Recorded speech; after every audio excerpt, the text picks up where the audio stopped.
बनारस मंदिरों व घाटों का शहर है। जो भी यहाँ पर घूमने के लिए आता है वो मंदिर वो घाटों का ज़रूर सैर करता है।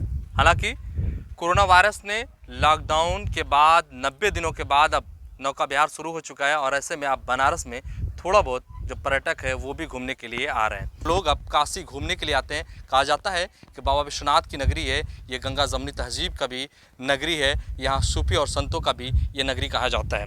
हमारे साथ कुछ लोग हैं, उनसे बातचीत करते हैं। भैया क्या नाम पड़ेगा और कहाँ से आए आप? आदित्य राव, रामकोला, कुशीनगर जिला।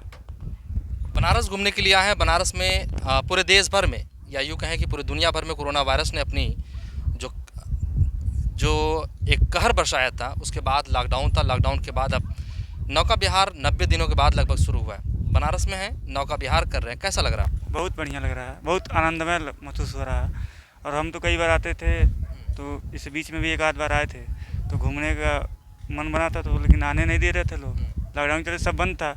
आज आए हैं उसी तरह घूमने, हम लोग चले आए, कहें सोचे थोड़ा मंदिर चला, घाट गया, पता चला है एक तो प्रशासन बताया कि चालू हो गया घाट। सोचे चला जाए, घूम लिया जाए। यहाँ आए तो देखें नौका चालू था, तो फिर ये भी सोचे हम लोग तो घाट भी थोड़ा घूम लिया, सर गया तो मज़ा आता है थोड़ा घूमने में। मान लीजिए आदमी आता है इतना दूर से, तो थोड़ा मनोरंजन कर ले, तो और इससे बढ़िया क्या चाहिए। यही है। बिल्कुल, बनारस आएँ और थोड़ा सा घूम ले, मनोरंजन कर ले, तो इससे बढ़िया क्या हो सकता है। क्योंकि वाकई में अगर बनारस को घूमना है, बनारस को समझना है, तो घाटों पर ज़रूर आ पाइए, क्योंकि बनारस 84 घाटों का एक अद्भुत नज़ारा आपको दिखाता है। भैया कहाँ से आए हैं आप? मैं आशुतोष राजपूत कुशीनगर से हूँ। काफ़ी अच्छा लग रहा है, बहुत दिनों बाद ये आनंद मिलने वाला है, काफ़ी अच्छा लग रहा है। क्या कहेंगे कि 90 दिन आप अपने आप को कैसे रोके? बहुत कंट्रोल किए थे, कोरोना में क्या कर सकते थे, मजबूरी थी। ऐसे तो कल रात को हम लोग के मोबाइल पर 9:30 बजे फ़ोन आया था। कल रात को ही हम लोग को आदेश हो गया था, तो हम लोग अपने समाज में बात करके, तो आज हम लोग सुबह यहीं पे बैठ के गंगा पूजा कर रहे थे सामने यहीं पे। तो यहीं पूजा करके हम लोग ऊपर आए, तो सामने से ही डीएम साहब आ रहे थे, तो डीएम साहब से हम लोग का वार्ता भी हुआ, उनसे चर्चा भी हम लोग का हुआ।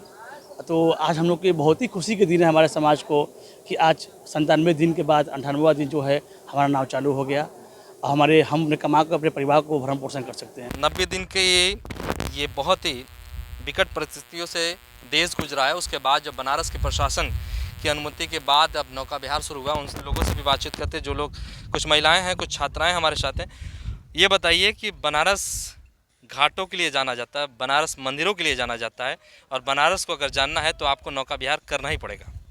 90 दिनों के बाद आप नौका विहार कर रहे हैं, कैसा लग रहा है आपको?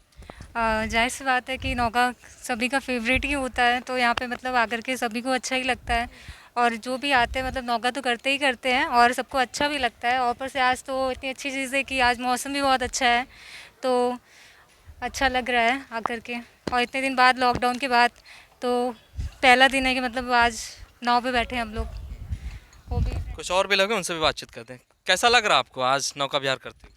बहुत बहुत ज़्यादा एक्साइटेड हूँ मैं, तो बहुत ही अच्छा लग रहा है। और साथ ही साथ ये जितना अच्छा मौसम, मतलब मुझे नहीं लगा था कि मौसम हमारा इतना अच्छा हो जाएगा।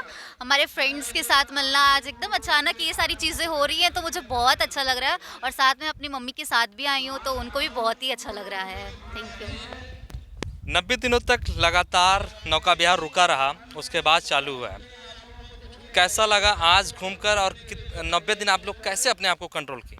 हम लोग बहुत कंट्रोल किए हैं अपने आप को। बनारस में रह के और घाट पे नहीं आना बहुत बड़ा वो है हम लोग के लिए, क्योंकि कंट्रोल करना बहुत मुश्किल होता है हम लोग का, क्योंकि गर्मी की छुट्टियां सब कुछ हैं और हम लोग नौका पे नहीं आए और घूमे नहीं, तो हम लोग के लिए बहुत बड़ा वो हो जाता है। हम लोग को ऐसा लग रहा था कि हम लोग बंदिश में बंद गए हैं, एकदम जाके बंद गए हैं। और इतना बंद गए हैं कि हम लोग बाहर निकलने के लिए बहुत ज़्यादा वो हो रहे थे। और मैं तो घूमने के लिए बहुत हूँ। मैं तो रात को भी, जैसे गर्मी की छुट्टियाँ पड़ती हैं, तो मैं रात को अपने हस्बैंड के संग आती हूँ रोज़ रात को घूमने के लिए और घाट पे बैठने के लिए। इसलिए मुझे बहुत ज़्यादा वो होता है एकदम। किसी तरह की कोई दिक्कत परेशानी? नहीं, दिक्कत परेशानी कुछ नहीं है, मगर घाट पे आना और घूमना बहुत अच्छा लगता है मुझे, बहुत बढ़िया लगता है इस घाट पे आना।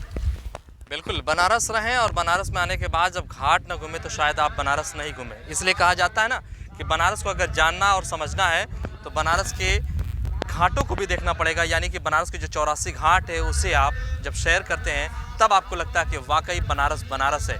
वरुणा घाट से लेकर 80, यानी कि ये दोनों नामों को मिलाकर ही वाराणसी का नाम भी पड़ा था, जिसे काशी, वाराणसी और बनारस, ये 3 नामों से बनारस को जाना जाता है। दुनिया में एक अलग पहचान है बनारस की। कहा जाता है ये सबसे प्राचीन शहरों में से एक शहर है बनारस। तो आप 90 दिनों के बाद नौका विहार कर रहे हैं लोगों के साथ हमने बातचीत की। लोगों का जो अनुभव रहा है बेहद सकारात्मक रहा है। वो लोगों ने कहा कि वाकई बनारस को अगर घूमना है तो इन 84 घाटों को होकर माँ गंगा के आंचल से जब आप देखेंगे तो आपको एक अलग नज़ारा देखने को मिलता है। कैमरा पर्सन आकाश यादव के साथ जमील अहमद, ग्लोबल भारत, वाराणसी।